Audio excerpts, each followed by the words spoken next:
وہ دنیا میں جہاں بھی گئے اپنا یہ کام کرنے کو نہیں، وہ تجارت کے لیے گئے ہوں یا ملازمت کے لیے۔ تجارت کے لیے جانے والوں کے بھی واقعات میں آپ کو سناؤں گا، بہت زیادہ تو نہیں سناؤں گا ورنہ سارا وقت اسی میں لگا رہے۔ ملازمت کے لیے جانے والے ایک بندے کا واقعہ بھی سنوں گا۔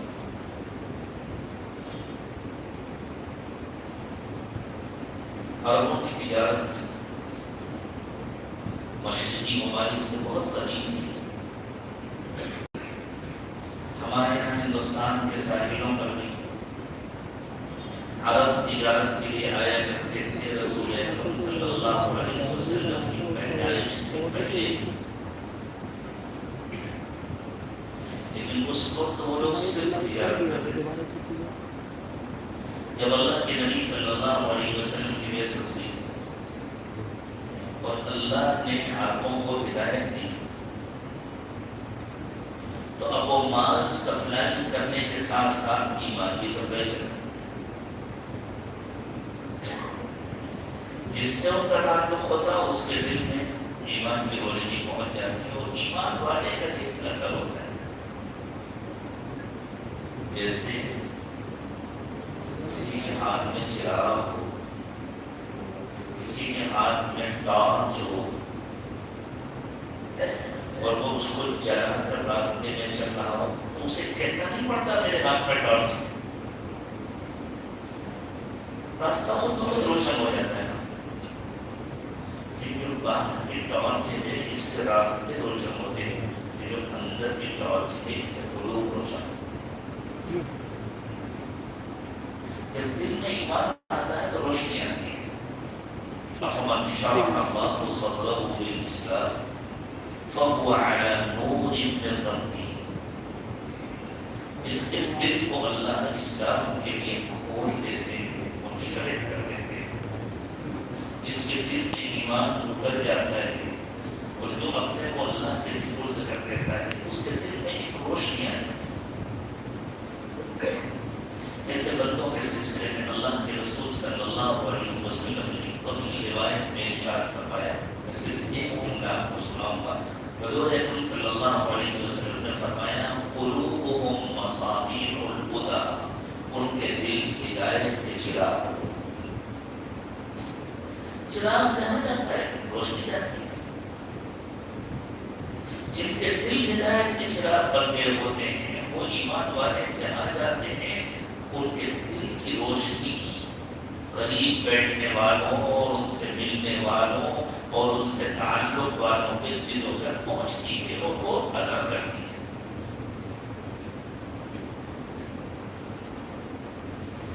چند صدیاں پہلے کی بات ہے،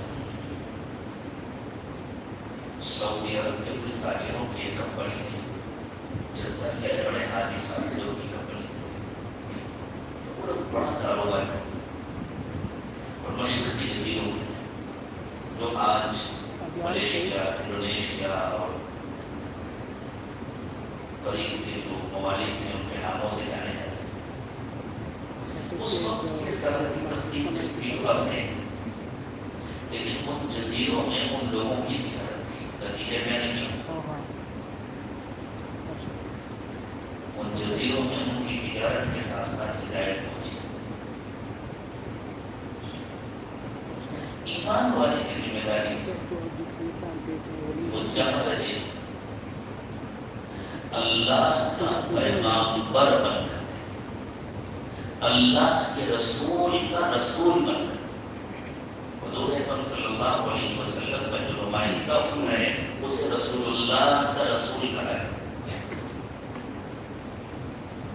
اور یہ جملہ خود اللہ کے رسول صلی اللہ علیہ وسلم نے استعمال فرمایا۔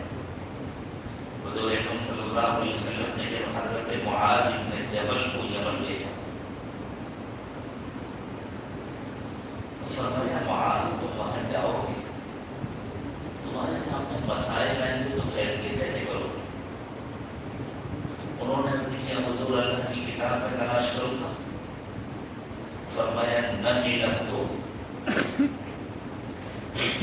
غور کیجیے جملے پر، حضور چاہتے تو کہتے فَإِن لَّمْ يَكُنْ فِي كِتَابِ اللَّهِ، اگر تمہارے سوال کا جواب اللہ کی کتاب میں نہ ہوا تو یہ نہیں کہا. فرمایا فَإِن لَّمْ تَجِدْ فِي كِتَابِ اللَّهِ، اگر اپنے سوال کا جواب تم اللہ کی کتاب میں نہ ڈھونڈ پائے تو، یعنی جواب تو موجود ہے، مَا فَرَّطْنَا فِي الْكِتَابِ مِن شَيْءٍ، لیکن ضروری نہیں کہ ہر شخص اس کو ڈھونڈ لے. اور جو ایسے جواب ہیں جن کو ڈھونڈنا سب کے لیے آسان نہیں ہے، تو اللہ کے نبی صلی اللہ علیہ وسلم نے ان کو اپنی زبان میں بیان فرما دیا. اسی لیے تو حدیث کو قرآن میں تفسیر کہتے ہیں. بہت ساری باتیں ایسی ہوتی ہیں جو حدیث میں موجود ہوتی ہیں، پھر بھی آدمی نہیں ڈھونڈ پاتا. ایسے اشارے ہیں کہ نہیں تلاش کر پاتا، یا احادیث میں کسی وجہ سے بظاہر کوئی تعارض ہے، یا حدیث قطعی الدلالہ نہیں ہے، اس میں الگ الگ مضامین کی گنجائش ہے، الگ الگ معانی کی گنجائش ہے، یا کئی احادیث میں ان کی ترکیب معلوم نہیں ہے کہ کون سی پہلے کی، کون سی بات کی، کون سی ناسخ ہے، کون سی منسوخ ہے. تو پھر مجتہد کو اجتہاد سے کام لینا پڑتا. حضور نے فرمایا اگر اللہ کی کتاب میں تم نہ ڈھونڈ پائے تو کیا کرو، یعنی تمہیں نہ ملا تو. انہوں نے کہا حضور پھر میں آپ کی تعلیمات میں غور کروں گا، آپ نے جو باتیں ارشاد فرمائی. حضور نے فرمایا اچھا اگر ان میں بھی نہ ڈھونڈ پائے تو کیا کرو. انہوں نے عرض کیا حضور پھر میں اجتہاد کروں. اجتہاد کا کیا مطلب، یعنی اس سے ملتی جلتی جو باتیں قرآن اور حدیث میں ہیں ان میں غور کر کے جواب تلاش کرنے کی کوشش کرو. اللہ کے نبی صلی اللہ علیہ وسلم نے خوشی کے ساتھ فرمایا الحمدللہ الذی وفق رسول رسولہ لما یحب ویرضى. اللہ کا احسان ہے جس نے اپنے رسول کے رسول کو اپنی پسندیدہ بات تک پہنچا دیا. تو جتنے حضور کے نمائندے ہیں حضور نے ان کو اپنا رسول کہا. یعنی ہم اردو زبان میں کہیں وہ سب حضور کے نمائندے، جتنے دین کے خادم ہیں پوری دنیا میں وہ سب اپنی اپنی جگہ پر رسول اکرم صلی اللہ علیہ وسلم کے نمائندے ہیں. اور شرط یہ ہے کہ ان کی نمائندگی اتصال سند کے ساتھ ہو. جیسے یہ ٹیوب چل رہا ہے، اس کا بھی رشتہ ہے پاور ہاؤس سے، اور 1 کلومیٹر آگے جو ٹیوب چل رہا ہو اس کا بھی رشتہ ہے پاور ہاؤس سے، اس پنکھے کا بھی رشتہ ہے پاور ہاؤس سے. لیکن شرط یہ ہے کہ یہ رشتہ اتصال کے ساتھ ہو، یعنی یہ جہاں سے جڑا ہے وہ کہیں سے جڑا ہو، وہ کہیں سے جڑا ہو، وہ کہیں سے رشتہ جڑا ہو. اس کو اتصال سند کہتے ہیں. اسی کو صوفیہ کی زبان میں سلسلہ کہتے ہیں. سلسلہ کے معنی چین کی کڑیاں جس طرح ایک دوسرے سے جڑی رہتی ہے، اسی طرح اللہ والوں کا رشتہ ایک دوسرے سے جڑا رہتا ہے اور اوپر جا کر وہ جڑتا ہے رسول اکرم صلی اللہ علیہ وسلم.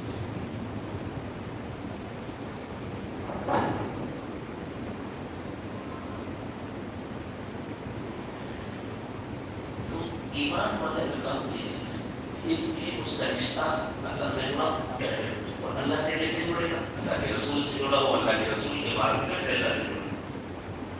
بغیر اللہ کے رسول کے واسطے کی کسی کا رشتہ اللہ سے نہیں جڑ سکتا. اور درمیان کے جو واسطے ہیں ان کے بغیر کسی کا رشتہ اللہ کے رسول سے بھی نہیں.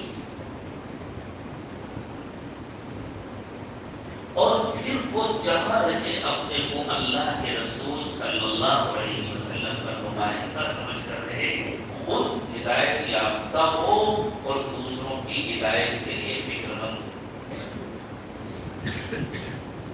کہنے سننے کی پوزیشن میں ہو تو کہے، سنے، سمجھائے. اور اگر کہنے سننے کی پوزیشن میں نہیں ہے، انسانوں سے اگر کہنے سننے کی پوزیشن میں نہیں ہے، تو جس کے ہاتھ میں سب کے دل ہیں ان سے کہنے کی پوزیشن میں نہ اللہ سے مانگے. راتوں میں اٹھے بلٹ بلٹ کر مانگے، رو رو کر مانگے. اللہ کے نبی صلی اللہ علیہ وسلم مکہ مکرمہ میں جن لوگوں سے بات کرنے کی پوزیشن میں نہیں تھے، کیا رات میں رو رو کر ان کا نام لے لے کر حضور دعائیں نہیں مانگتے؟ طائف والوں نے اپنے شہر سے پتھر مار کر نکال دیا تھا رسول اکرم صلی اللہ علیہ وسلم کو، تو کیا حضور طائف والوں کی ہدایت کی دعا نہیں مانتے؟ برابر مانگتے تھے، اور میری دعائیں قبول ہوئی اور طائف والوں کو ہدایت ملی اور حضور کی زندگی میں مکے میں جن لوگوں کی قسمت میں ہدایت تھی ان کو ہدایت ملی اور حضور کی زندگی میں بھی، اور جو بدنصیب تھے جن کے دل پتھر کی سل بن گئے تھے حضور کی زندگی میں ان کا سفایا نہیں۔ ہم بھی اس ملک میں گھر بنانے، کاروبار جمانے اور پرتعیش زندگی گزارنے کے لیے نہیں بھیجے گئے تھے۔ یہ تو زندگی کی ضرورتیں ہیں، اللہ تعالیٰ سب کو نصیب فرمائے، وسعت کے ساتھ برکت کے ساتھ نصیب فرمائے، لیکن ہمیں اپنی اس غلطی کا اعتراف کرنا چاہیے کہ ہم اپنا اصلی کام بھول گئے، اور جو کام بھول جاتا ہے اسے سزا ملتی ہے۔ آپ کی مسجد کا کوئی پنکھا چاہے جتنی اچھی کمپنی ہو اور اس میں کلر چاہے جتنا عمدہ ہو، چاہے جتنا چمکدار ہو، اس کا کام ہے ہوا دینا۔ اگر وہ ہوا دینا بند کر دے تو کیا کریں گے؟ ریپیئرنگ کریں گے، اور اگر ریپیئرنگ کے بعد بھی ٹھیک نہ ہو تو پھر کیا کریں گے؟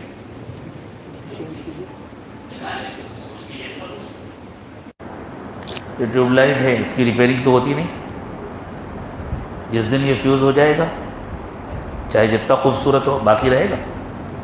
نہیں باقی۔ ہم فیوز بھی ہوتے ہیں اور باقی بھی رہنا چاہتے ہیں،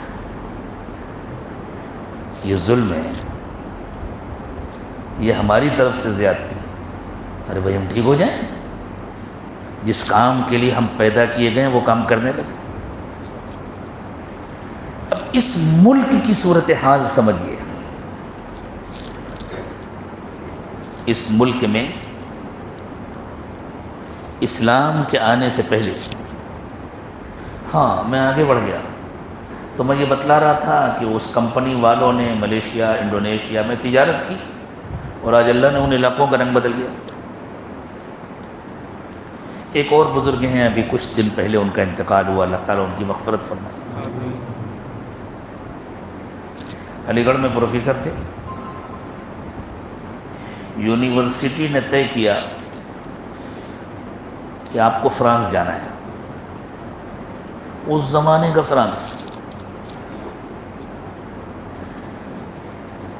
پریشان ہو گئے وہ، وہاں میں اپنا ایمان کیسے بچاؤں گا؟ پہنچے حضرت مولانا انعام الحسن صاحب رحمۃ اللہ علیہ کے پاس، وہ اس وقت جماعت کے امیر تھے۔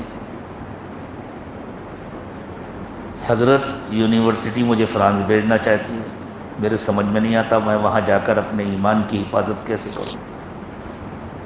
حضرت نے فرمایا دعوت کی نیت سے جاؤ۔ یونیورسٹی ان کو دعوت کے لیے نہیں بھیج رہی تھی، یونیورسٹی ان کو اپنے کام سے بھیج رہی تھی۔ دیکھیں دونوں چیزیں ایک ساتھ جمع ہو گئی نا، جس کام سے جا رہے ہو اس کام سے جاؤ، ساتھ میں دعوت کی نیت کرو، یہ ہے ایمان والے کا۔ حتیٰ کہ ایمان والے کی یہ ذمہ داری ہے، میری آپ کی سب کی، کہ جب گھر سے نکلے نا تو دعوت کی نیت سے نکلیں، جب بازار سے نکلیں کچھ نہیں کر سکتے دل میں دعا کریں، اللہ حالات ایسے ہیں میرے بس کا نہیں، اللہ میں ان سب کو سمجھا سکوں، اللہ یہ سب میرے بہن بھائی ہیں جہنم کی طرف جا رہے ہیں، اللہ دل آپ کے ہاتھ میں، اللہ ان سب کو جہنم سے بچا دیجیے۔ واپس آئے، اللہ آج میں فلاں محلے میں گیا، فلاں علاقے میں گیا، اللہ کتنے لوگ ہیں جو جہنم کی طرف دوڑے چلے جا رہے ہیں، وہ بھی تو میرے رشتہ دار ہیں، وہ بھی تو میرے باپ حضرت آدم کی اولاد ہیں، وہ بھی تو میری ماں حضرت حوا کی اولاد ہے، اللہ میرے لیے بہت مشکل ہے میں ان کو سمجھا سکوں، اللہ حالات ایسے نہیں ہیں کہ میں ان سے بات کر سکوں، وہ میری بات سننے کو تیار نہیں ہوں گے، اللہ دل تو آپ کے ہاتھ میں، اللہ بچا دیجئے جہنم سے، اللہ دنیا کی تکلیف سے بچا دیجئے، آخرت کی تکلیف سے بچا دیجئے۔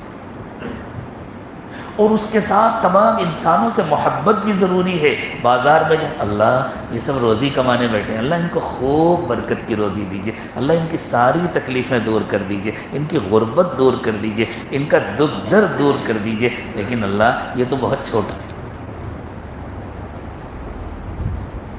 اب مانگا کریں گے نا انشاءاللہ یہ تو یہ ہمارے مسائل کا علاج ہے،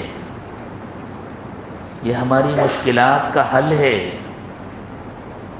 ہم اپنا کام بھول گئے ہیں، اس لیے اللہ کی طرف سے سزائیں مل رہی ہیں۔ تو جب وہ پروفیسر صاحب سے حضرت نے فرمایا کہ دعوت کی نیت سے جانا، اب وہ چلے گئے۔ اب وہ بیچارے غیر مسلموں سے تو بات کرنے کی پوزیشن میں نہیں تھے، تو انہوں نے سوچا مسلمانوں سے بات کروں۔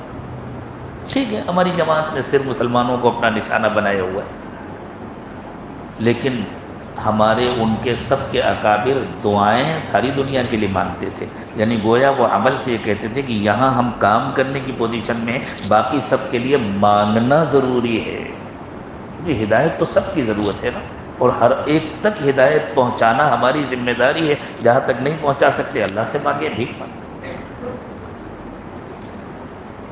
انہوں نے کسی سے معلوم کیا کہ بھئی مسلمان کہاں ملیں گے، تو لوگوں نے کہا کہ مسلمان تو یہاں کچھ افریقی ممالک کے مسلمان رہتے ہیں، مراکش کے، الجزائر کے، اور وہ شراب خانوں میں ملیں گے۔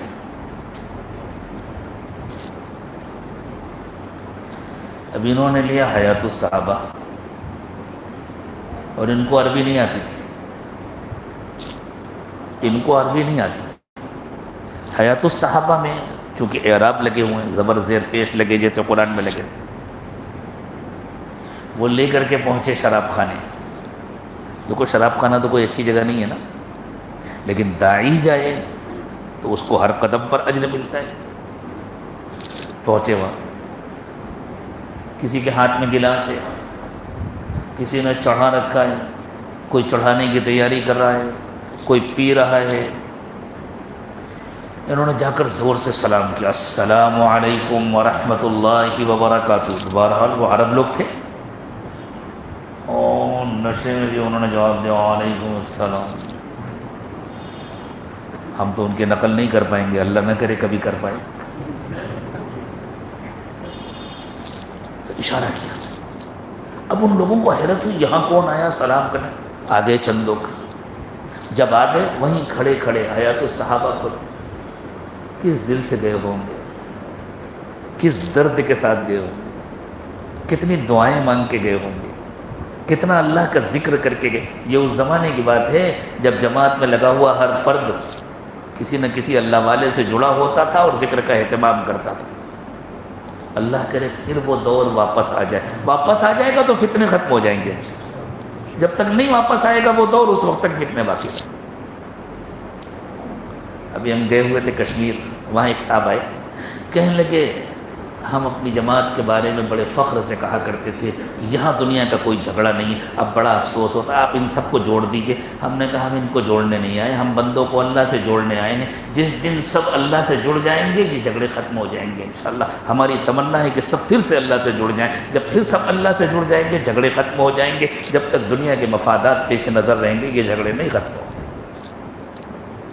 دنیا بکھیرتی ہے، اللہ کی محبت جوڑتی ہے، ہمیشہ دنیا کی محبت بکھیرتی ہے، اللہ کی محبت جوڑتی ہے، دنیا کی محبت پھیلاتی ہے، اللہ کی محبت سمیٹتی ہے۔ تو ذکر کر کے نماز حاجت پڑھ کے اللہ کی طرف متوجہ ہو کر دعا مانگ کر گئے تھے، اشارہ کیا آ گئے قریب۔ اب ہاتھ میں کتاب لے کر کے انہوں نے پڑھنا شروع کیا، احادیث پڑھ رہے ہیں، یہ رو رہے ہیں ان کی محبت میں کہ اللہ اس گندگی سے ان کو نکالے، اور وہ رو رہے ہیں حضور کی باتیں سن کر کے، یہ بھی رو رہے ہیں وہ بھی رو رہے ہیں۔ اب جتنے لوگ متاثر ہوئے ان کو اشارہ کیا آ جاؤ ساتھ میں، آ جاؤ۔ معلوم کیا مسجد کہاں ہے، تو پتہ چلا وہاں مسجد ہے۔ گئے، صفائی کیا، بڑی گندی سی ہو رہی تھی۔ بھئی یہاں کبھی نماز ہوتی؟ کہنے کہ ہاں اتوار کے دن جمعے کی نماز ہوتی۔ میں آپ کو حقیقی واقعہ سنا رہا ہوں۔ اتوار کے دن جمعے کی نماز ہوتی، کیونکہ جمعے کے دن تو چھٹی ہوتی نہیں، ایک سنڈے جیسے کرسچن چرچ میں جاتے ہیں تو کچھ مسلمان سنڈے آ جاتے ہیں نماز، اب ان کو لے کر اب ان کو بیٹھ کر کے حیات الصحابہ سنا رہے ہیں، خود نہیں سمجھ رہے ہیں، سننے والے سمجھ رہے ہیں، دھیرے دھیرے ان کے ساتھ رہتے عربی بھی سمجھنے لگے۔ آج فرانس میں ہزاروں مسجدیں، ہزاروں، اس اللہ کے بندے کو سارے کام کا اجر ملے گا نا، جب تک وہاں اللہ کا نام لیا جاتا رہے گا، اور وہاں سے جہاں جہاں پہنچے گا اللہ کا نام، سب کو اجر ملے گا۔ اللہ ایسی تجارت مجھے تمہیں بھی نصیب فرما دے، ایسے بزنس مین بن کر کے جائیں کہ ہم اپنی قبروں میں چلے جائیں اور روزانہ ہزاروں نہیں لاکھوں رکوع اور لاکھوں سجدوں کا اجر ہمیں ملتا رہے، لاکھوں لوگوں کی تلاوت اور ذکر کا اجر ہمیں ملے۔ یہ ایسی تجارت ہے جس میں ہمیشہ اضافہ ہوتا ہے۔ یا ایھا الذین آمنوا هل ادلکم علی تجارۃ تنجیکم من عذاب علیم تؤمنون باللہ ورسولہ وتجاہدون فی سبیل اللہ باموالکم وانفسکم، اسی تجارت کا اللہ نے تذکرہ فرمایا۔ تو ہمارا کام ہے بندوں کو اللہ سے جوڑنا۔ اب صورتحال سمجھیے، صورتحال یہ ہے کہ اس ملک میں یہاں کا اس وقت کا جو صاحب اقتدار طبقہ ہے وہ بہت چھوٹی اقلیت ہے، شاید ہی اتنا بڑا جھوٹ تاریخ میں کبھی بولا گیا ہو۔ یہ جھوٹ ہے کہ یہاں اکثریت اقلیت پر حکومت کرتی ہے، یہاں بہت چھوٹی اقلیت اکثریت پر حکومت کرتی ہے۔ دنیا میں دو انسانی گروہ ہیں جن کو اپنی نسلی برتری کا خبط ہے، خبط دیوانے پن کو کہتے ہیں، اس سے بڑا دیوانہ پن کو کیا ہو سکتا ہے؟ ایک ماں باپ کی اولاد ہے انسان۔ یا ایھا الناس انا خلقناکم من ذکر وانثی وجعلناکم شعوبا وقبائل لتعارفوا، انسانوں ہم نے تم سب کو ایک مرد اور ایک عورت سے پیدا کیا ہے، خاندان اور قومیں صرف پہچان کے لیے ہیں۔ ان اکرمکم عند اللہ اتقاکم، جو زیادہ تقوی والا ہے وہ اللہ کی نگاہوں میں زیادہ معزز ہے۔ لیکن دو انسانی گروہ ہیں جو یہ سمجھتے ہیں کہ ہم باقی تمام انسانوں سے برتر ہیں اور ہمارا حق ہے باقی لوگوں پر حکومت کرنا، کوئی ہم پر حکومت نہیں کر سکتا۔ ایک تو یہودی ہیں اور ایک ہمارے ملک میں بسنے والا ایک چھوٹا سا طبقہ ہے۔ مسئلہ یہ ہے، ذرا سا بات کو سنجیدگی اور گہرائی سے سمجھیے۔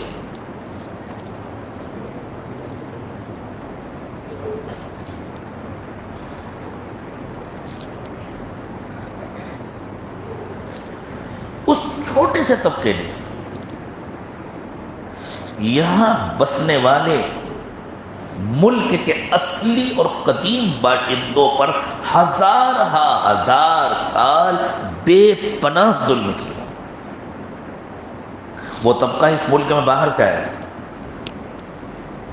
اس نے یہاں بسنے والے اصل ہندوستانی باشندوں کو اپنے ظلم و ستم کا نشانہ بنایا، اور جو ان کے آگے جلدی جھک گیا اس کو انہوں نے ذلت کا ذرا سا کم درجہ دیا، کم ذلیل ہیں، اور جو لوگ ان کے آگے دیر تک نہیں جھکے اپنے حقوق کا دفاع کرتے رہے، ان کو اور زیادہ ذلیل کیا، اور زیادہ ذلیل کیا، اور ایک فلسفہ گڑھا کہ نعوذ باللہ ہم خدا کے سر سے پیدا ہوئے،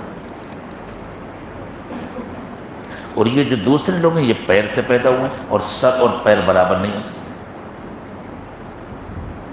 کچھ ہاتھوں سے پیدا ہوئے، کچھ پیٹ سے پیدا ہوئے، کچھ پیر سے پیدا ہوئے.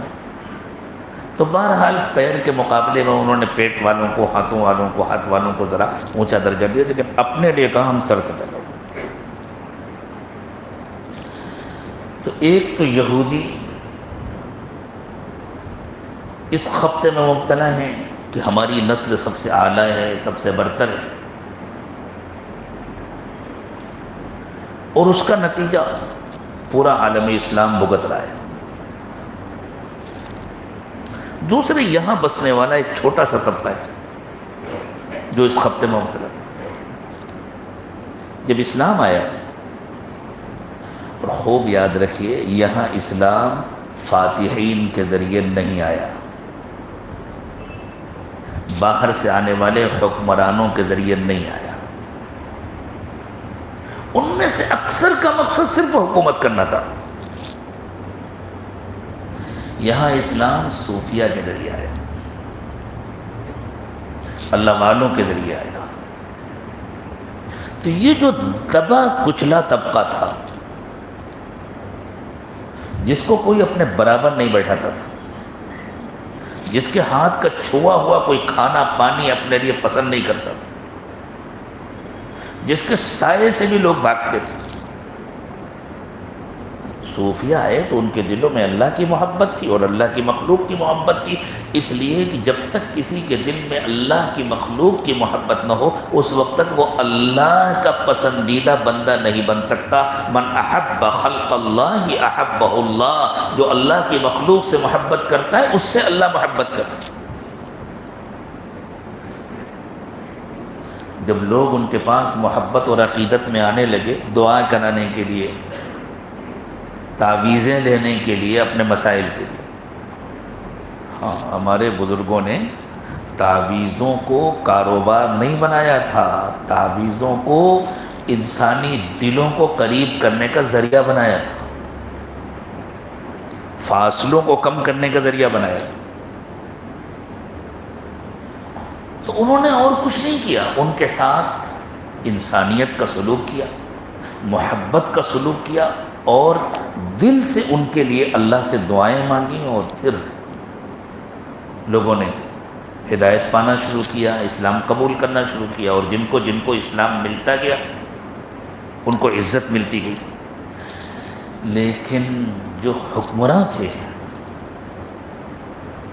عموماً، انہوں نے اپنے اقتدار کو مضبوط کرنے کے لیے انہی ظالموں سے ہاتھ ملایا، انہی سے دوستی کی، اور انہی کے طریقے پر اس دبے کچلے طبقے کو ذلیل سمجھا.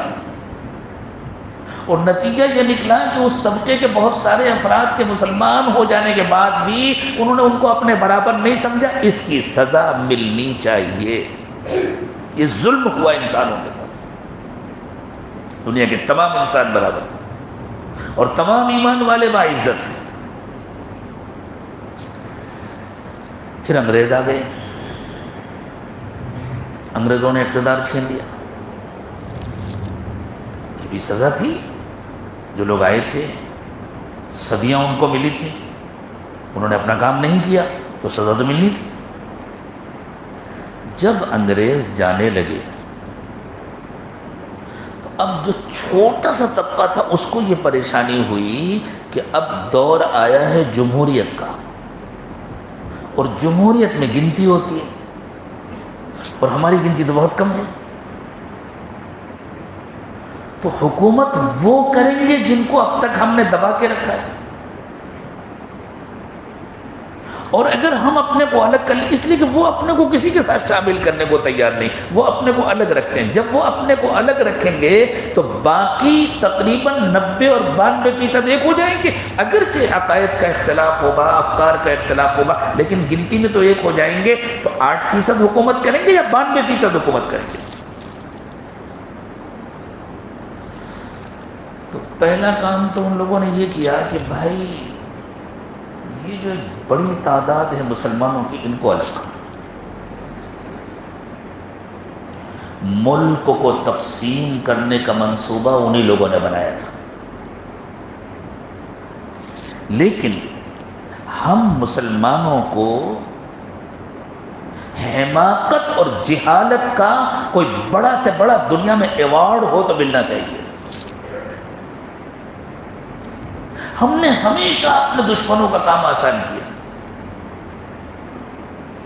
ان لوگوں نے سوچا ان کے رہتے ہوئے اگر یہ ہمارا دبا کچلا طبقہ ان کے ساتھ ہو گیا تو اکثریت تو ان کی ہوگی, ہم تو اقلیت میں ہوں گے, ہمیں ماتحتی قبول کرنی پڑے گی, تو پہلے ان کو چھٹی کرو. انہوں نے یہ منصوبہ بنایا کہ مسلمان اپنا کچھ علاقہ لے کر کے الگ ہو جائے.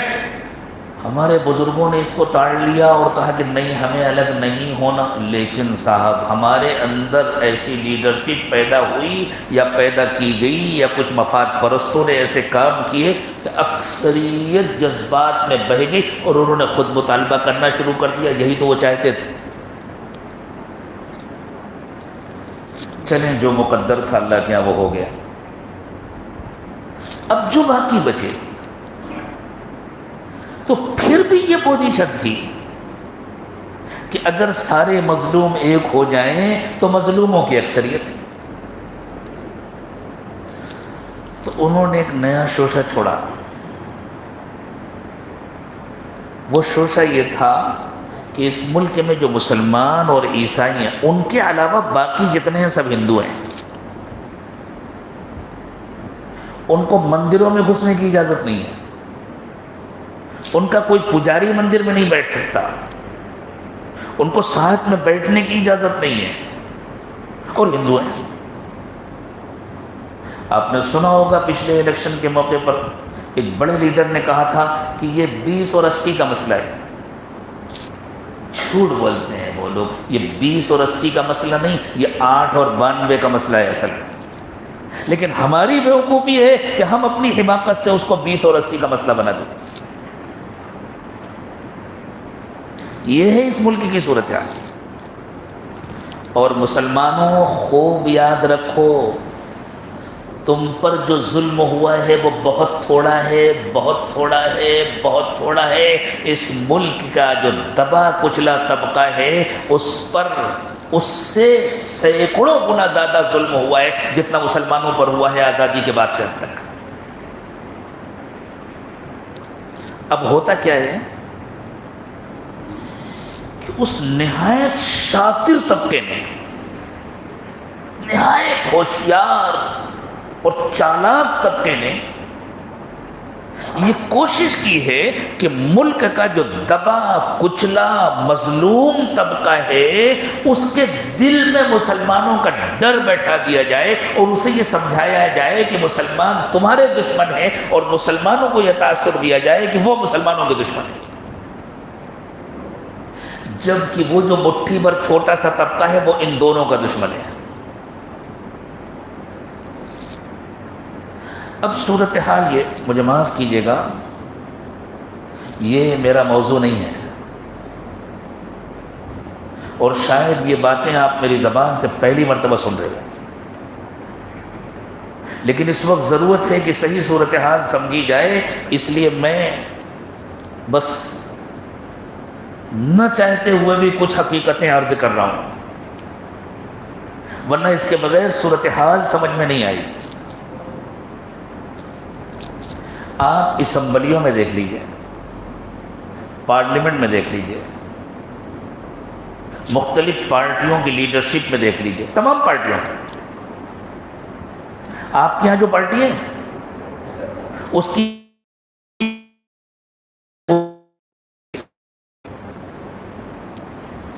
کانگریس پارٹی کی اعلیٰ قیادت بھی اسی طبقے کی, اور جو حکمراں پارٹی ہے وہ تو ہے ہی. وہ بیوقوف بنانے کے لیے کسی کو, جیسے دکان کے باہر ڈھانچہ کھڑا کیا جاتا ہے اچھے سے کپڑے پہنا کر کے, ایسی وزارت عظمیٰ کی کرسی پر کسی کو ڈھانچہ بنا کر کے ذرا اچھے سے کپڑے پہنا کر کے بیٹھاتے ہیں, وہ صرف بالکل بیوقوف بنانے کے لیے. اصل اقتدار اس چھوٹے سے طبقے کے ہاتھ ہے. لیکن چونکہ بڑی تعداد تو ان لوگوں کی ہے جن پر ہمیشہ سے ظلم ہوا ہے, تو فوج میں بھی انہی کی تعداد زیادہ ہے, پولیس میں بھی انہی کی تعداد زیادہ ہے, محکموں میں نیچے انہی لوگوں کی تعداد زیادہ ہے. یہ بھی ان کو پسند نہیں ہے، لیکن یہ صورتحال ان کے اختیار سے باہر ہے۔ چونکہ ملک میں جمہوریت ہے، دستور کی حکمرانی کی بات کی، اور دستور ایسا بنایا گیا جس میں تمام انسانوں کو برابر کے حقوق ملے، اور نہ چاہنے کے باوجود۔ آپ کو معلوم ہے دستور کس نے بنایا؟ امبیڈکر نے بنایا نا۔ امبیڈکر پارلیمنٹ میں نہ آنے پائے، اس کے لیے اس طبقے نے ایڑی چوٹی کا زور لگایا تھا، اور کون تھے اس وقت؟ انگریزی تھے۔ انہوں نے پوری کوشش کی تھی امبیڈکر پارلیمنٹ میں لانے پر۔ بنگال کے مسلمانوں نے امبیڈکر کو پارلیمنٹ میں بھیجا تھا، دستور بنایا امبیڈکر نے، اس میں ریزرویشن دیا گیا، بعد میں کچھ تحریکیں چلیں اس کے ذریعے ریزرویشن دیا گیا۔ اس ریزرویشن کے نتیجے میں اس کا خطرہ پیدا ہو گیا کہ اعلیٰ عہدوں پر وہ طبقہ پہنچ جائے جس کو ملک کا اصل جو قابض اور ظالم طبقہ ہے وہ پسند نہیں کرتا۔ تو انہوں نے بہت خوبصورتی کے ساتھ اسی طبقے کے ایک فرد کو کرسی پر بیٹھا کر اس کے ہاتھ سے پورے ملک کو بکوانا شروع کیا۔ کیوں؟ ملازمتیں حکومت کی ہوں گی تو ریزرویشن کی رعایت کرنی پڑے گی، جب ملازمتیں کسی کمپنی کی ہوں گی تو کمپنی کا مالک جس کو چاہے گا اس کو اوپر کا ہوتا دے گا۔ ہاں، جھاڑو لگانے کے لیے، صفائی کرنے کے لیے، چپراسی بنانے کے لیے، عام سا ورکر بنانے کے لیے لے لیا جائے گا ان طبقوں سے، لیکن اوپر کے عہدے پر چاہے کوئی جتنا پڑھا لکھا پہنچ جائے، جب کسی کمپنی کی ملازمت ہوگی تو کمپنی کا مالک جس کو چاہے گا وہ بیٹھائے گا۔ یہ سمجھیں، یہ بھی اسی طبقے کی سازش ہے۔ اس کے نتیجے میں ابال پیدا ہونا چاہیے۔ پوری کوشش کی جا رہی ہے جلدی جلدی پورے ملک پر اس طرح مکمل قبضہ کر لیا جائے، مکمل تسلط حاصل کر لیا جائے۔ اس کے لیے جو ابال پیدا ہوتا ہے، جو دل میں نفرتیں پیدا ہوتی ہیں، تو پوری کوشش کی جا رہی ہے کہ دونوں مظلوم طبقوں کو، مسلمانوں کو اور اس ملک کے جو شیڈول کاسٹ ہیں اور دوسرے طبقات ہیں، ان کو آپس میں ٹکرا کر کے رکھو تاکہ کوئی مسائل کو سمجھنے نہ پائے۔ اب ہوتا کیا ہے؟ وہ جو چھوٹا سا طبقہ ہے وہ ایک ایکشن کرتا ہے، کوئی بیان دے دیا، کوئی بات کہہ دی، کوئی حرکت، بالکل محفوظ جگہ پر بیٹھ کر ایک کام کرتا ہے۔ پھر اس کو انتظار ہوتا ہے کہ اب مسلمانوں کی طرف سے ریئیکشن ہو۔ اب مسلمانوں کا ریئیکشن کیا ہوتا ہے؟ مسلمان باہر نکلتا ہے، نعرے بازی کرتا ہے۔ ان نعروں کو کون سنتے ہیں؟ وہ سنتے ہیں جو جن کے ساتھ مسلمانوں کی کوئی دشمنی نہیں، وہ سمجھتے ہیں ہمارے خلاف نعرہ لگ رہا ہے۔ مسلمان پولیس سے ٹکراتا ہے تو پولیس میں تو اکثریت ان کمزوروں کی ہے، ان مظلوموں کی ہے، جن کے دلوں میں مانتا ہوں کہ نفرت بھر دی گئی ہے، لیکن وہ نفرت مصنوعی ہے، وہ نفرت اصلی نہیں ہے، وہ ختم ہو جائے گی انشاءاللہ اگر کوشش کی جائے گی۔ نفرتیں بھری گئی ہیں اور اس میں ان کی چالاکیاں اور ہماری بے وقوفیاں دونوں کا برابر کا کردار ہے۔ انہوں نے 100% چالاکی کو ثبوت دیا اور ہم نے 100% بے وقوفی کا ثبوت دیا۔ تو ان کی طرف سے ایکشن ہوتا ہے، ہمارا جو ری ایکشن ہوتا ہے اس کا نشانہ دوسرا ہوتا ہے، اور اس پر بھی جو جوابی کارروائی ہوتی ہے، جو کاؤنٹر ری ایکشن ہوتا ہے، وہ اس طبقے کی طرف سے ہوتا ہے۔ اس کے نتیجے میں مسلمانوں میں اور ان کمزور طبقوں میں نفرتیں بڑھتی جاتی ہیں۔ یہی چاہتا ہے وہ طبقہ۔ ہمارے بزرگوں نے جب یہ بات کہی اور برابر کہہ رہے ہیں کہ بھئی مسائل کو کورٹ کے حوالے کو، عدالت کا فیصلہ آنے دو۔ ہمیں بھی معلوم ہے عدالتیں بھی دودھ کی دھلی نہیں ہیں، ہمیں بھی معلوم ہے کہ وہ وہیں بیٹھے ہیں، وہی لوگ بیٹھے ہیں، لیکن یہ بات صرف اس لیے تسلی دینے کے لیے کہی جاتی ہے کہ ہم اپنا ری ایکشن بند کریں۔ اگر ہم اپنا ری ایکشن بند کریں گے تو ان ایکشن کرنے والوں کی موت ہوگی، ان ایکشن کرنے والوں کی ناکامی ہوگی، وہ پریشان ہو جائیں گے۔ کو پتہ ہے اتنے دنوں سے مسئلے چل رہے تھے، فلاں مسجد میں فلاں چیز نکل آئی، قطب مینار کی کھدائی کرو وہاں یہ ہے، جامع مسجد کی کھدائی، یہ کیا ہو رہا تھا؟ پریشانی یہ ہو رہی تھی ری ایکشن کیوں نہیں ہو رہا؟ جب انہوں نے دیکھا کسی چیز کا ری ایکشن نہیں ہو رہا، یہ ان کی ناکامی تھی، تو انہوں نے رسول اکرم صلی اللہ علیہ وسلم کی ذات کو نشانہ بنایا۔ اس کا جواب وہ نہیں تھا جو ہوا، اس کا جواب یہ تھا کہ ہم اس میں بھی ان کو ناکام کرتے، ہم اللہ کے نبی صلی اللہ علیہ وسلم سے اپنی سچی محبت کا اظہار کرتے۔ یہ کون سی محبت ہے کہ کود کر روڈ پر آ سکتے ہیں، بڑی سے بڑی طاقت سے ٹکرا سکتے ہیں، اور حضور کی محبت میں اپنے چہرے نہیں بدل سکتے، اپنا لباس نہیں بدل سکتے، اپنی زندگی نہیں بدل سکتے، اپنا جھوٹ نہیں چھوڑ سکتے، حضور کی محبت میں اذان کی آواز سنتے ہی مسجدیں نہیں بھر سکتے، تکبیر اولیٰ کا اہتمام نہیں کر سکتے۔ اس محبت کا مظاہرہ ہونا چاہیے، ہماری زندگی چلتا پھرتا سیرت کا نمونہ بن جائے، ہماری زندگی سنت کا نمونہ بن جائے۔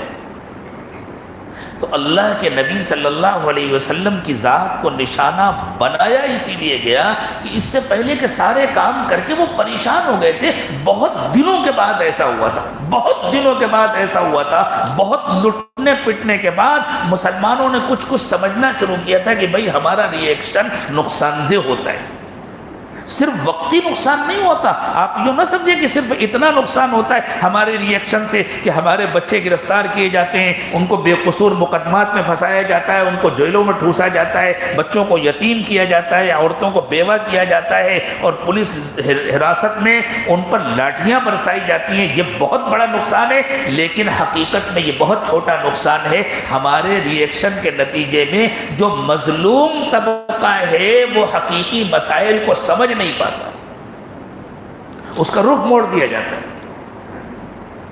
اگر ہم پیچھے ہٹ جائیں تو آپ اندازہ لگائیں مسائل کیا ہیں اس ملک کے۔ مسائل وہ ہیں جن کو آپ نے ادھر چند دنوں کے اندر سنا ہوگا، جن کے نتیجے میں حکومت کو قدم پیچھے کرنا پڑ رہا ہے، فیصلے واپس لینے پڑ رہے ہیں، ان کے ذہنوں کو الجھانے کے لیے۔ غربت،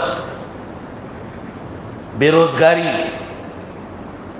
آزادی کے بعد سے اب تک سب سے بلند سطح پر بے روزگاری پھیلی ہے۔ روزگار کے وعدے کے ساتھ آئی تھی یہ حکومت، اچھے دنوں کے وعدے کے ساتھ آئی تھی، ملک نے اتنے برے دن کبھی نہیں دیکھے۔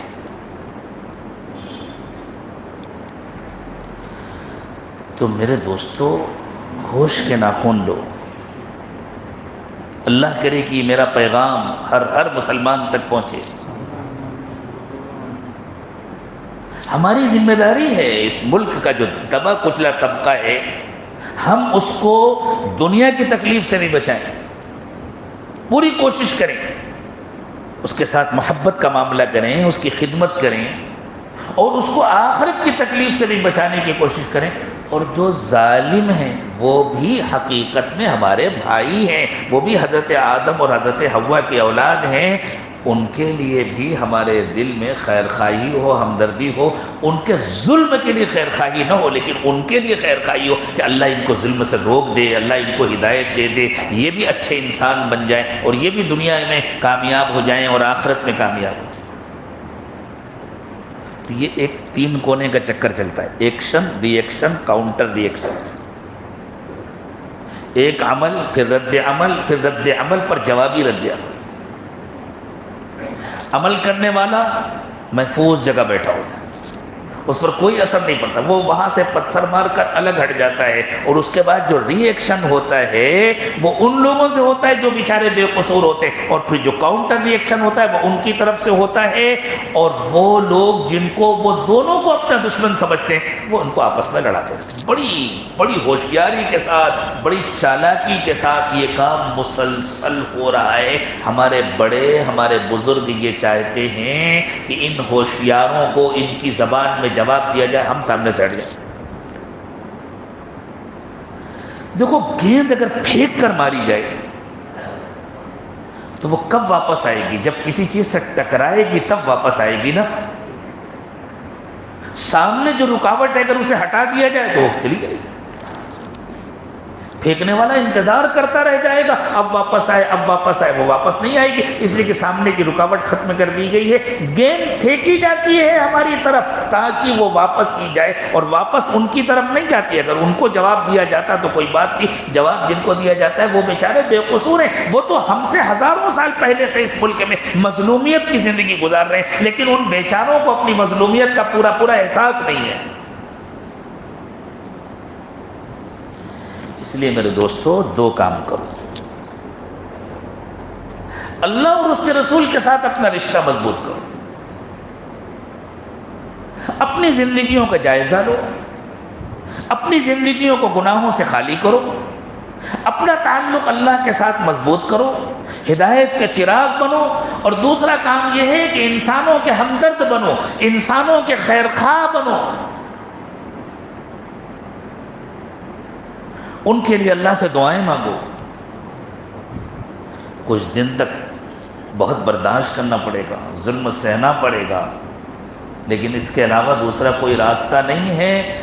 جب ہم انسانوں کے ساتھ ہمدردی کریں گے اور ان سے محبت کا معاملہ کریں گے تو جو آج ہمارے دشمن بنے ہوئے ہیں وہ کل کو انشاءاللہ جگری دوست بن جائیں گے۔ یہ قرآن کا وعدہ ہے، اللہ تعالیٰ کا وعدہ ہے، اللہ نے اپنی کتاب میں وعدہ۔ اور میں اللہ کا جتنا شکر ادا کروں کم ہے۔ آج جمعے میں نے جو گفتگو کی تھی، ارادہ یہ تھا کہ اس سے آگے کی کچھ باتیں میں رات میں عرض کروں گا، لیکن میں یہ سوچ رہا تھا کہ کہاں وہ بات چھوڑی تھی، کہاں سے شروع کروں گا۔ اللہ تعالیٰ نے امام صاحب سے وہ آیات پڑھوا دیں جن میں میرے سارے مسائل کا حل تھا، بس مجھے انہی آیات پر گفتگو کرنی ہے۔ جو کہنا چاہتا تھا اللہ تعالیٰ نے خود بخود اس کا راستہ کھول دیا۔ یہ اللہ کا کرم اور احسان ہے، اور یہ قرآن کا معجزہ ہے۔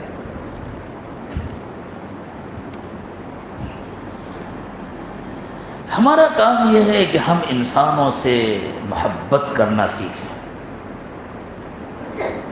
دنیا کی محبت جو ہمارے دلوں میں بیٹھ گئی ہے نا، اس نے ہم کو خود غرض بنا دی۔ ہم دوسروں سے کیا محبت کریں گے؟ ہم نے اپنے گھر والوں سے محبت کرنا چھوڑ دیا۔ جب دل میں اللہ کی محبت آتی ہے تو دل میں بڑی گنجائش ہوتی ہے۔ جب اللہ کی محبت آتی ہے تو اللہ کی ساری مخلوق کی محبت آتی ہے۔ جب اللہ کی محبت آتی ہے تو پھر دل میں اتنی گنجائش ہو جاتی ہے کہ انسان خود بھوکا رہ کر دوسروں کو کھلانا پسند کرتا ہے، خود پرانے کپڑے پہن کر دوسروں کو اچھے کپڑے پہنانا پسند کرتا ہے، خود تکلیف برداشت کر کے دوسروں کے مسائل حل کرنا پسند کرتا ہے۔ وہی لوگ، وہی عرب جن کا ایک معاش کا ذریعہ تھا لوٹ مار، عربوں کی آمدنی کے جو ذرائع تھے ان میں ایک ذریعہ تھا تجارت۔ یہ باقاعدہ ذرائع تھے۔ ایک ذریعہ تھا تجارت، ایک ذریعہ تھا غلہ بانی، جانور پالنا، اور ایک ذریعہ تھا لوٹنا۔ یہ سمجھا جاتا تھا جو طاقتور ہے اس کا حق ہے کہ وہ کمزور سے چھین لے اور لوٹ لے، اس کو کوئی عیب نہیں سمجھا جاتا تھا عربوں کے یہاں۔ وہ لوٹ کر کھانے والے، اور جس کا لوٹنے کا مزاج ہوتا ہے وہ کھلاتا نہیں ہے، وہ چھین کر کھاتا ہے۔ ہمارے یہاں بسنے والوں کا بھی یہی حال ہے، ان کا لوٹنے کا مزاج ہے، وہ چھین کر کھاتے ہیں۔ جو سود خوار ہوتا ہے وہ دوسروں کا خون بھی چوس لیتا ہے، وہ کھال بھی اتار کر بیچ لیتا ہے، وہ چھین کر کھاتا ہے، اور جو صدقہ دینے والا ہے وہ تو اپنا جا کر دیتا ہے نا۔ وہی دوسروں کا لوٹ کر کھانے والے، جب ان کے دلوں میں اللہ کی محبت آئی تو پھر کیسی کایا پلٹ ہوئی۔ یؤثرون علی انفسہم ولو کان بہم خصاصہ، اب خود بھوکے رہ کر دوسروں کو کھلانے والے بن گئے، خود اپنا مال دوسروں پر لٹانے والے بن گئے، دوسروں کی جان لینے والے، دوسروں کی جان بچانے والے بن گئے۔ اللہ ہمیں بھی ایسا بنا۔ تو تو میرے دوستو اللہ سے محبت کرنا سیکھو. میں اپنے کو الگ کر کے آپ سے گفتگو نہیں کر رہا. میں جو بھی کہہ رہا ہوں سب سے پہلا مخاطب میں اپنی ذات کو سمجھتا ہوں. ہمارے حضرت دامت برکاتہم نے ایک مرتبہ فرمایا اگر تمہاری بات کا تمہارے اپنے دل پر اثر نہیں ہوا تو دوسروں کے دلوں پر اثر کیوں ہوگا؟ اس لیے کہ تمہارا دل تو سب سے قریب ہے نا تمہاری زبان سے. میری زبان سے سب سے قریب یہ دل ہے. آپ سب جو بالکل سامنے بیٹھے ان کا دل بھی دور ہے, فاصلے پر ہے. سب سے قریب یہ دل ہے اور میری زبان سے سب سے قریب یہ کان ہے. دوسرے سننے والوں کے کان دور ہیں. اگر ان کانوں نے نہیں سنا تو کوئی کان اثر نہیں لے گا, اور اگر اس دل نے اثر نہیں لیا تو کوئی دل اثر نہیں لے گا. اسی لیے جو لوگ اپنی باتوں کا اپنے کو مخاطب نہیں بناتے ان کی باتوں پر واہ واہ چاہے جتنی ہو, ان کی باتوں سے زندگی نہیں بدلتی. زندگیاں انہی کی باتوں سے بدلتی ہیں جو اپنے آپ کو مخاطب بناتے. اس لیے اگر میں آپ سے کچھ کہہ رہا ہوں کہ ایسا کرو تو میں اپنے کو الگ کر کے نہیں کہہ رہا ہوں. میں آپ کا ایک فرد, آپ ہی میں کا ایک فرد ہوں. ہم سب کو یہ کرنا چاہیے ہم اپنے دلوں کو دنیا کی محبت سے بات کریں, اللہ کی محبت سے آباد کریں, اللہ کے نبی صلی اللہ علیہ وسلم کی محبت سے آباد کریں. اور یہ سمجھو میرے دوستو کہ جب کسی قوم کی, کسی جماعت کی, کسی شخصیت کی طرف نسبت ہوتی ہے تو وہ قوم اور وہ جماعت اس شخصیت کا تعارف بن جاتی ہے. حضور اکرم صلی اللہ علیہ وسلم کیسے تھے اس کو سمجھنے کے ہر شخص آپ کی سیرت نہیں پڑے گا. وہ یہ دیکھے گا حضور کے نام لیوا کیسے ہیں, وہ مجھے دیکھے گا, تم کو دیکھے گا, مسلمانوں کو دیکھے گا حضور کے نام لیوا کیسے. اور حضور کے نام لیوا کیسے ہیں اکثریت, اللہ ہم سب کی حفاظت فرمائے. ہمارے ایک دوست ہیں ملک کے ایک بڑے شہر میں, اللہ والوں سے ان کا تعلق ہے, عالم نہیں ہے لیکن دیکھنے میں عالم جیسے لگتے ہیں. ان کا کچھ کاروبار ہے, وہ اپنی فیکٹری کے لیے را مٹیریل خریدتے ہیں غیر مسلم بھائیوں سے. کرتا پیجامہ, داڑھی, ٹوپی, چہرے پر سجدے کا نشان, نمازوں کے پابند, ذکر کے پابند, تہجد گزار. ایک غیر مسلم بیوپاری نے ان سے کہا آپ مسلمان ہیں؟ تو ان کو تعجب ہوا, میں اس کو مسلمان نہیں دکھ رہا, اوپر سے نیچے تک میں تو ٹریڈ مارک ہوں گیا. تو اس نے کہا بھئی آپ کو شبہ ہو رہا ہے, آپ میری شکل صورت نہیں دیکھ رہے؟ نہیں, آپ کی شکل صورت تو مسلمانوں جیسی ہے لیکن ہمیں لگتا نہیں ہے کہ آپ مسلمان ہیں. کہ بھئی تمہیں کیوں نہیں لگتا کہ میں مسلمان ہوں؟ کہ وہ معاف کیجیے گا, برا نہ مانیے گا, آپ کا لین دین تو ہم لوگوں جیسا ہے. یعنی آپ کا لین دین صاف ستھرا ہے, آپ کسی کا پیسہ نہیں ڈباتے, آپ جھوٹ نہیں بولتے, آپ دھوکہ نہیں دیتے, اس لیے آپ مسلمان نہیں لگتے. اس بیچارے نے بھولے پن میں کہا, وہ طنز نہیں کر رہا تھا. یہ جن صاحب کا واقعہ ہے چونکہ ان کا مجھ سے تعلق ہے, انہوں نے مجھے خود سنایا. اب بتلاؤ اس ملک میں بسنے والوں کی نگاہوں میں ہماری کیا تصویر ہے؟ اس تصویر سے کون نفرت نہیں کرے گا؟ اور چونکہ ہم سب نام لیوائیں, ہم کودتے ہیں, اچھلتے ہیں, نعرے لگاتے ہیں حضرت محمد صلی اللہ علیہ وسلم کے نام کے, تو دنیا محمد صلی اللہ علیہ وسلم کو کیا سمجھے گی؟ اور اگر یہ سمجھے گی تو اسے حق ہے نفرت کرنے کا. اگر ایسا کردار ہو کسی کا تو وہ قابل نفرت ہے. تو سزا کسے ملنی چاہیے؟ مجرم کون ہے؟ مجرم ہم ہیں.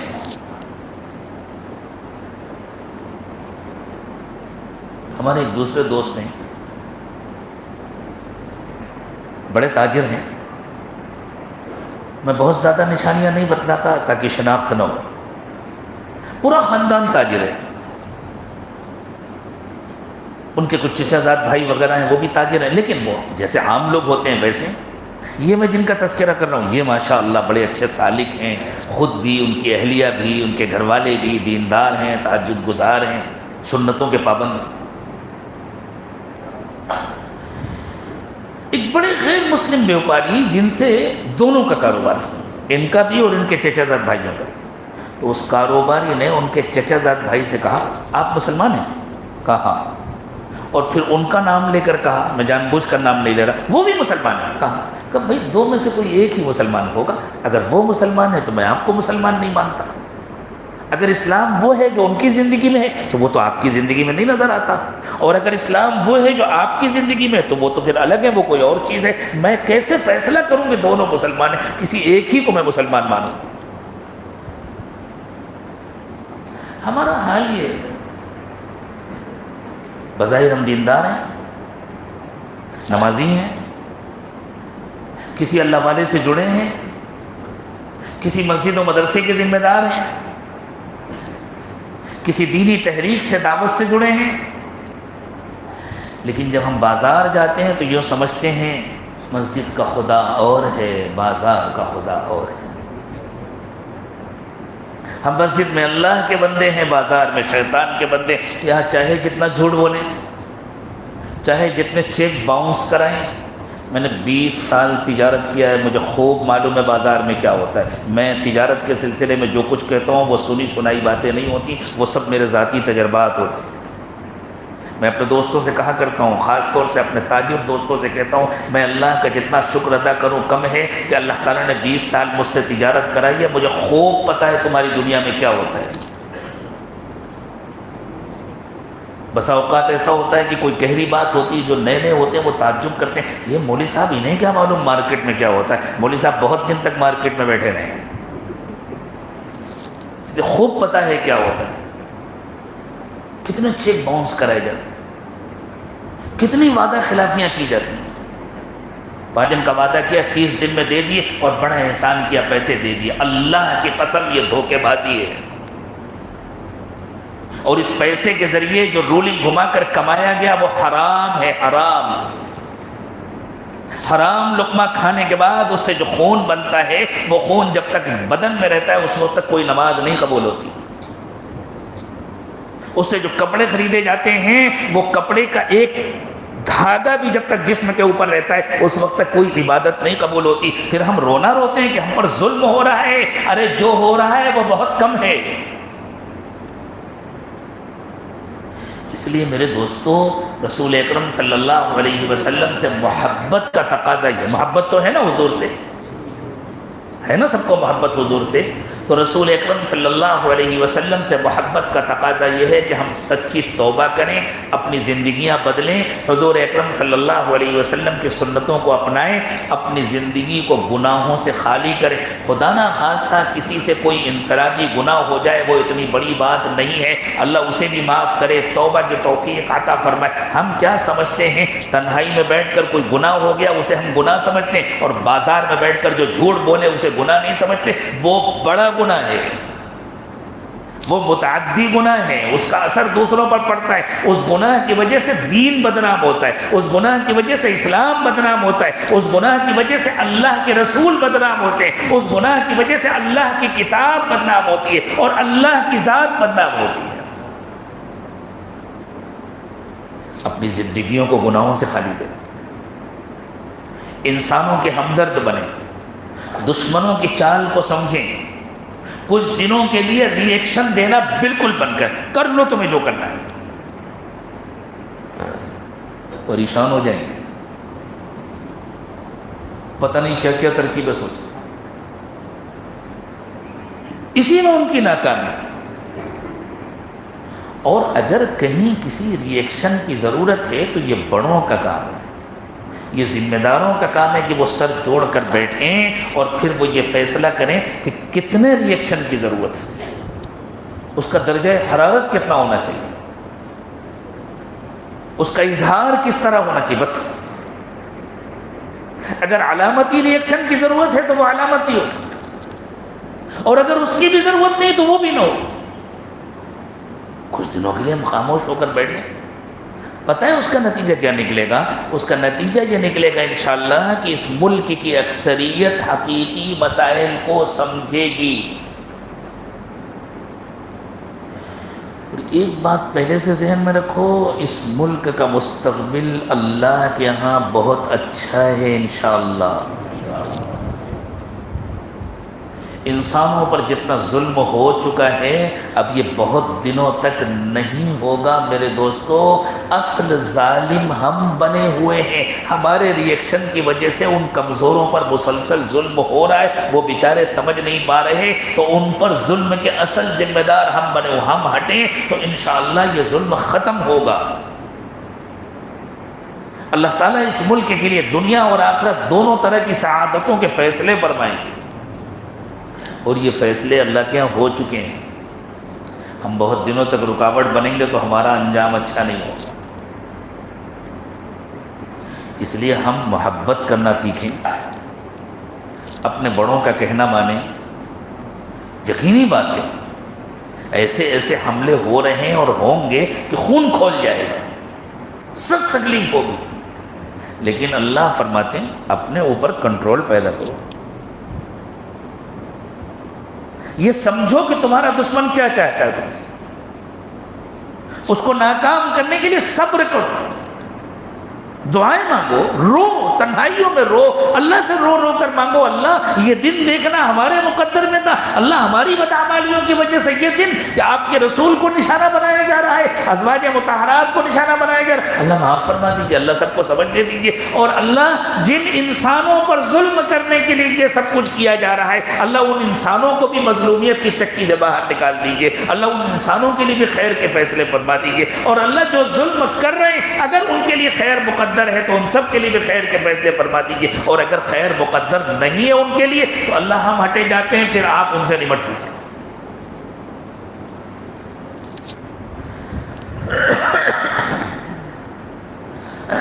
ایک موقع پر اللہ تعالیٰ نے اپنے نبی صلی اللہ علیہ وسلم سے ارشاد فرمایا، اِنَّا كَفَيْنَاكَ الْمُسْتَهْزِئِينَ، جو لوگ آپ کا مذاق اڑاتے ہیں نا، آپ ان کا معاملہ ہمارے اوپر چھوڑ دیجیے، آپ کو کوئی ایکشن کی ضرورت نہیں، آپ کو کسی ری ایکشن کی ضرورت نہیں ہے، آپ ان کا معاملہ ہمارے اوپر چھوڑ دیجیے، ہم ان سے نمٹ لیں گے۔ الذین یجعلون مع اللہ الہا آخر فسوف یعلمون، یہ وہ لوگ ہیں جو اللہ کو چھوڑ کر دوسروں کو معبود بناتے ہیں، انہیں اپنے انجام کا پتہ چل جائے گا۔ وَلَقَدْ، ایسا لگتا ہے جیسے آج کے حالات میں ابھی ابھی یہ آیت اتری ہو، آگے اللہ نے فرمایا وَلَقَدْ نَعْلَمُ أَنَّكَ يَضِيقُ صَدْرُكَ بِمَا يَقُولُونَ، ہمیں پتہ ہے کہ ان کی باتوں سے آپ کا دل بہت دکھتا ہے۔ اللہ کیا کہنے ہیں، وَلَقَدْ نَعْلَمُ أَنَّكَ يَضِيقُ صَدْرُكَ بِمَا يَقُولُونَ، ہمیں پتہ ہے کہ ان کی باتوں سے، ان کے تبصروں سے، ان کے بیانات سے آپ کا دل بہت دکھتا ہے۔ فَسَبِّحْ بِحَمْدِ رَبِّكَ وَكُن مِّنَ السَّاجِدِينَ، چھوڑ دیجئے آپ اس کو، آپ اپنے کام میں لگ جائیے، آپ اپنے رب کی تعریف کیجئے، آپ اپنے رب کی عبادت کیجئے، ان کو ہمارے اوپر چھوڑ دیجئے، ہم نمٹ لیں گے اس سے۔ کیا قرآن قیامت تک کے لیے نہیں ہے؟ اگر قرآن قیامت تک کے لیے ہے تو یہ ہدایت قیامت تک کے لیے نہیں ہے، یہ رہنمائی قیامت تک کے لیے نہیں ہے۔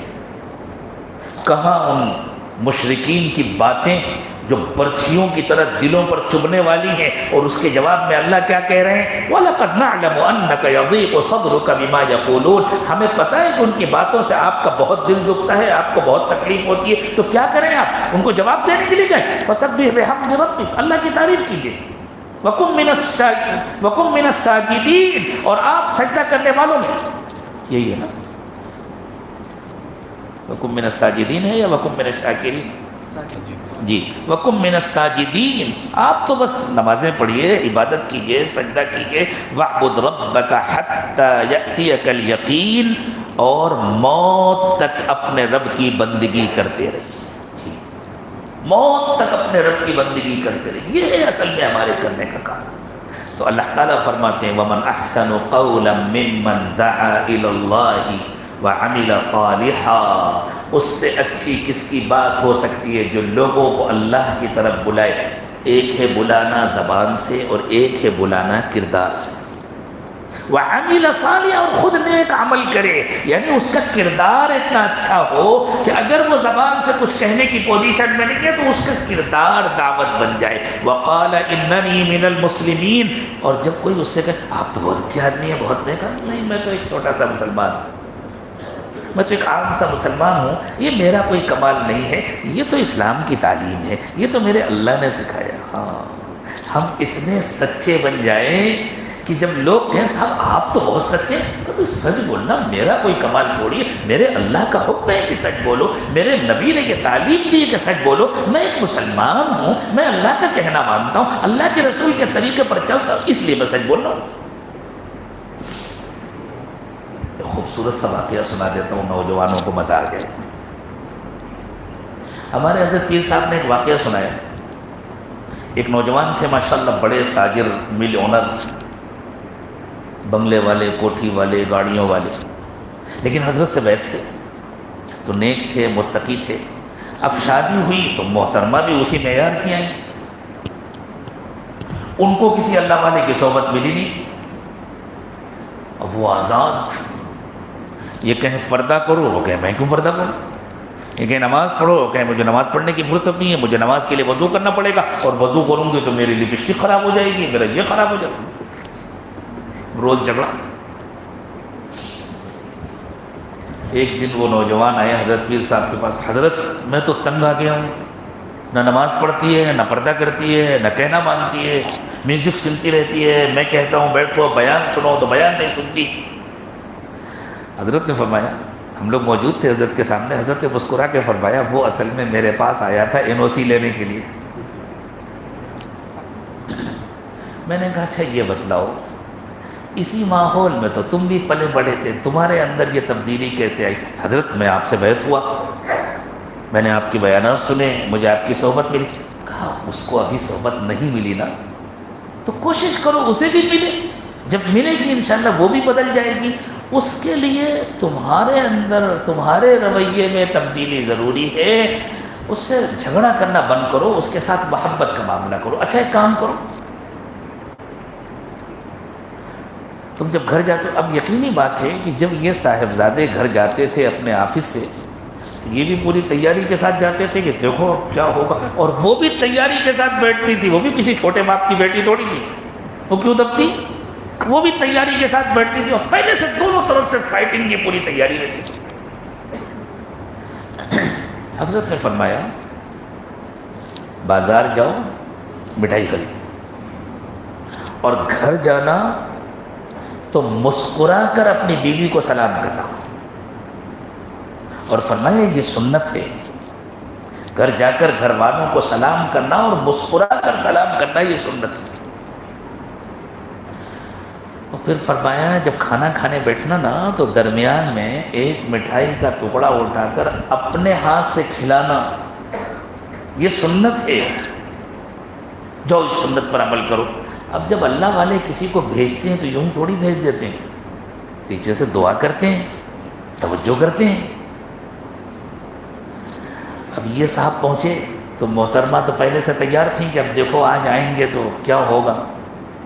یہ پہنچے تو انہوں نے مسکرا کے سلام کیا، السلام علیکم ورحمۃ اللہ. تو ان کی حیرت کی انتہا نہ رہی، یہ کیا ہوا، یہ تبدیلی کیسی، آج چہرے پر یہ مسکراہٹ کیسی. اور پھر انہوں نے خیریت پوچھی، تمہاری طبیعت ٹھیک ہے، تم اچھی ہو، وقت کیسا ہوگا.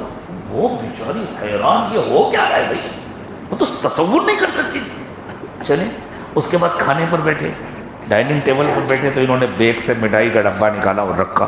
تو اس نے ذرا کنکھیوں سے دیکھا، اچھا آج تو مٹھائی بھی آئی ہے، خیریت تو ہے.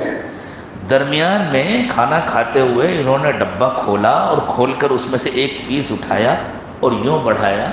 جیسے ہی بڑھایا تو اس نے ہاتھ کہا نہیں ہاتھ میں نہیں، میں اپنے ہاتھ سے کھلاؤں گا، یہ سنت ہے. آخری لقمے تک اس کے آنسو نہیں رکے. وہ بچی اخیر تک روتی رہی، اور روتے روتے جب کھانا کھا کر کے یہ اپنے بیڈ روم میں آیا تو وہ بھی آئی، اور اس نے آ کر کے کہا یہ سنت ہے جو تم نے کیا، مجھے پتہ نہیں تھا سنتیں اتنی خوبصورت ہوتی ہیں، اور کیا کیا سنتیں ہیں مجھے سکھاؤ.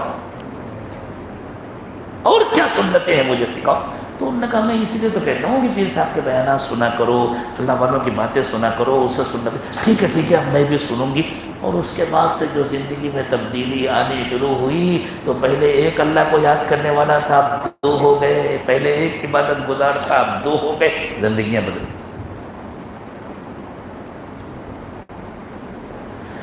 ہم اپنے کردار سے کس چیز کا نمونہ پیش کر رہے ہیں؟ ہم جو کریں گے دنیا اسی کو حضور کی سنت سمجھے گی.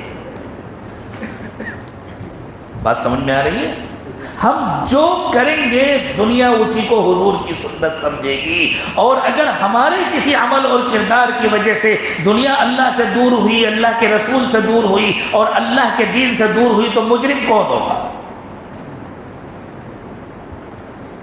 پوری دنیا کی اصلاح کر لینا ہمارے بس میں نہیں ہے. تمنا تو کر سکتے ہیں، اپنی اصلاح کرنا تو اپنے بس میں ہے. ابھی اپنی اصلاح کے لیے کون کون تیار ہے؟ ایمانداری سے ہم اپنے آپ کو بدلیں گے. ہم اپنی زندگی ایسی پیش کریں گے، ہماری زندگی دیکھ کر لوگوں کو معلوم ہو کہ رسول اللہ صلی اللہ علیہ وسلم کا عاشق ایسا ہوتا ہے، حضور کا امتی ایسا ہوتا ہے، حضور کی سنت پر عمل کرنے والا ایسا ہوتا ہے. ہماری زندگی دیکھ کر لوگوں کو معلوم. اور اس کے بعد جب کوئی ہماری تعریف کرے تو ہم اس سے کہیں نہیں بھائی ہمارا کوئی کمال نہیں ہے، اور واقعی اس کو ہم اپنا کمال نہ سمجھیں. یہ تو اللہ کا احسان ہے، اللہ کا کرم ہے. اللہ نے ہم کو اپنا ہدایت عطا فرما دی، اپنے دین سے جوڑ دیا، اپنے نبی صلی اللہ علیہ وسلم کا طریقہ سکھا دیا. میں تو ایک چھوٹا سا غلام ہوں محمد رسول اللہ صلی اللہ علیہ وسلم کا. یہ تو میرے آقا کی تعلیم ہے، یہ تو حضور کی تعلیم ہے. ہر آدمی مجبور ہوگا میں ذرا اور معلوم کروں حضور کی تعلیم کیا ہے. اللہ کرے ہم اس ملک میں ایسے بن جائیں ہم کو دیکھ کر کے انسان قرآن پڑھنے کے لیے تیار ہو، ہم کو دیکھ کر انسان کے دل میں حضور اکرم صلی اللہ علیہ وسلم کی سیرت پڑھنے کا شوق پیدا ہو جائے.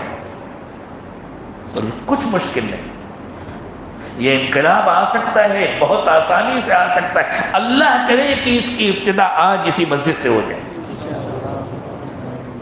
یہ اتنا بڑا مجمع چھوٹا نہیں ہے. اتنے افراد طے کریں. جو بارش ہوتی ہے، کیا ہے بارش کی حقیقت؟ ایک ایک قطرہ ہوتا ہے نا پانی کا. ہم دیکھتے ہیں بسا اوقات ایک ایک قطرہ آ رہا ہے، ایک ایک قطرہ آ رہا ہے. اگر ہلکی ہلکی دھوپ بھی ہو اور کھڑے ہو کر ایک ایک قطرہ ہوتا ہے، لیکن وہ ایک ایک قطرہ زمین کو جل تھل بنا دیتا ہے نا. یہ اتنے افراد، یہ بارش کا ایک ایک قطرہ ہے. انشاءاللہ ایک انقلاب آ جائے گا. تو اللہ نے فرمایا اس سے اچھی کس کی بات ہوگی؟ جو لوگوں کو اللہ کی طرف بلائے اور خود نیک عمل کرے، خود اپنا کردار بنائے.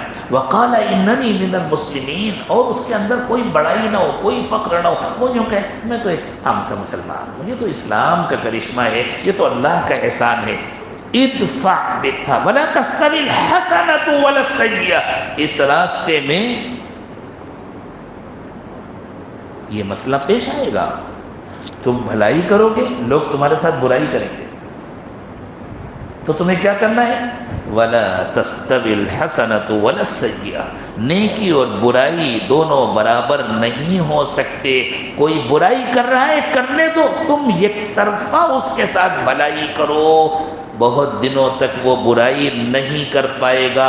ادفع بالتی ہی احسن، لوگوں کے ساتھ اچھا معاملہ کرو، برائی کا بدلہ بھلائی سے دو. فَإِذَا الَّذِي بَيْنَكَ وَبَيْنَهُ عَدَاوَةٌ كَأَنَّهُ وَلِيٌّ حَمِيمٌ. تو جس کے ساتھ تمہاری دشمنی ہے وہ گویا تمہارا جگری دوست بن جائے گا. یہاں جو نفرتیں ہیں نا وہ بالکل مصنوعی ہیں، بالکل مصنوعی ہے. بہت چالاک ہے وہ طبقہ جس نے اپنے 2 دشمنوں کو آپس میں لڑا رکھا ہے. ہمارا نقصان ہو تو ان کو خوشی ہوتی ہے، ان کا نقصان ہو جن کے سامنے ہم کو کھڑا کیا ہے اور جن کو لا کر ہمارے سامنے کھڑا کیا تب بھی ان کو خوشی ہوتی ہے. چلو یہ بھی دشمن ہے وہ بھی دشمن ہے، یہ کمزور ہو تو ہمارا فائدہ، وہ کمزور ہو تو ہمارا. یہ دشمنی بالکل مصنوعی ہے، بالکل غیر حقیقی ہے. لیکن اللہ فرمانے ادفع بالتی ہی احسن، برائیوں کا بدلہ بھلائی سے دو. فَإِذَا الَّذِي بَيْنَكَ وَبَيْنَهُ عَدَاوَةٌ جس کے ساتھ تمہاری دشمنی ہے كَأَنَّهُ وَلِيٌّ حَمِيمٌ تم دیکھو گے کہ وہ تمہارا جگری دوست بن جائے. لیکن اللہ فرماتے ہیں یہ کرنے کے لیے بہت برداشت چاہیے. بہت چھوٹے دل والے یہ فیصلہ نہیں کر پائیں گے، اس کے لیے بہت بڑا دل چاہیے، بہت مضبوط ارادہ چاہیے. وَمَا يُلَقَّاهَا إِلَّا الَّذِينَ صَبَرُوا یہ نعمت صرف صبر والوں کو حاصل ہوتی ہے. یہ بلند رتبہ، یہ بلند مقام صرف ان کو ملتا ہے جن کے اندر بڑی برداشت ہوتی ہے. صبر کچھ نہ کرنے کا نام نہیں ہے، صبر سوچ سمجھ کر کرنے کا نام ہے. بہت سوچ سمجھ کر صحیح فیصلہ کرنے کا نام صبر ہے کہ کوئی ہم کو ہمارے مقصد سے نہ ہٹا سکے. ہمیں اپنا کام کرنا ہے، تم جو چاہو کرو. تم گالی دے کر ہم کو ہمارے کام سے نہ ہٹا سکو، تم نقصان پہنچا کر ہم کو ہمارے کام سے نہ ہٹا سکو. ہمیں جو کرنا ہے وہ ہم کریں. وَمَا يُلَقَّاهَا إِلَّا الَّذِينَ صَبَرُوا میں اپنے الفاظ میں کہتا، اپنی زبان میں کہتا تو آپ سوچتے ہیں ہاں ایک آدمی کی رائے ہے، مانے چاہے نہ مانے. میں تو آپ کو اللہ کی کتاب سنا رہا ہوں. اب کوئی کہہ سکتا ہے ایک آدمی کی رائے ہے، مانے چاہے نہ مانے، اللہ کا حکم ہے. وَمَا يُلَقَّاهَا إِلَّا الَّذِينَ صَبَرُوا یہ نعمت انہی کو ملتی ہے جو صبر کرنے والے ہیں. وَمَا يُلَقَّاهَا إِلَّا ذُو حَظٍّ عَظِيمٍ اور یہ نعمت بڑے نصیب والوں کو ملتی ہے. اس لیے کہ جس کو یہ نعمت ملے گی اس کے کھاتے میں لاکھوں بلکہ کروڑوں انسانوں کی ہدایت لکھی جائے گی. اگر 100 لوگوں نے مل کر دعائیں مانگی کسی ایک کے لیے اور اسے ہدایت مل گئی، اللہ نے اس کو جہنم کی تکلیف سے بچا دیا، تو اس کی ہدایت کا اجر ان 100 لوگوں کو برابر برابر ملے گا. تو اس ملک میں جو کروڑوں لوگ بستے ہیں، اگر ہم سب مل کر کے ان کی بھلائی کی دعائیں مانگنے لگے اور ان کے ساتھ محبت کا معاملہ کرنے لگے، تو ایسا تھوڑی کہ ایک ایک کے لیے الگ الگ کروڑ چاہیے. ان کروڑوں کو اگر اللہ نے جہنم سے بچا دیا اور دنیا کی تکلیفوں سے بھی بچا دیا، آخرت کی تکلیفوں سے بھی بچا دیا، تو جتنے دعائیں مانگنے والے، جتنی تمنا کرنے والے، جتنی خدمت کرنے والے، سب کو اجر ملے. کروڑوں لوگوں کی ہدایت. اللہ